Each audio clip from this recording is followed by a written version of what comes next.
Instagram আইডির profile photo change করার জন্য আপনাকে প্রথমে ইনস্টাগ্রাম অ্যাপসটিকে অন করতে হবে।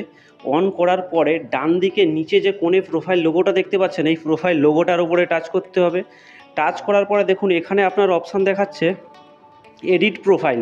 এই এডিট প্রোফাইল বলে যে অপশানটা দেখাচ্ছে, এই এডিট প্রোফাইল অপশানটার উপরে টাচ করতে হবে। টাচ করার পরে আপনার সামনে এরকম একটা পেজ ওপেন হবে। এখান থেকে আপনার উপরে যে প্রোফাইল লোগোটা দেখতে পাচ্ছেন, আপনি এই প্রোফাইল লোগোটার উপরে টাচ করতে হবে। টাচ করার পরে এখান থেকে আপনি গ্যালারি সিলেক্ট করবেন, মানে সবার প্রথমে অপশানটাই সিলেক্ট করবেন। করার পরে আপনার সামনে এরকম আপনার গ্যালারি শো করবে বা আপনার ফটো শো করবে। এখান থেকে আপনি যে ফটোটা নিতে চান সেই ফটোটা এখান থেকে সিলেক্ট করবেন। করার পরে ডান দিকে ওপরে কোণে এই ডান বলে যে অপশানটা আছে, এই ডান অপশানটায় টাচ করে দেবেন। দেওয়ার পরে আপনার সামনে একটু লোডিং নেবে। নেওয়ার পরে দেখুন আপনার এখানে যে প্রোফাইল পিকচারটা আছে বা প্রোফাইল লোগোটা ছিল, ওই প্রোফাইল লোগোটা একটু লোডিং নেওয়ার পরে এই প্রোফাইল লোগোটা আপনার চেঞ্জ হয়ে যাবে।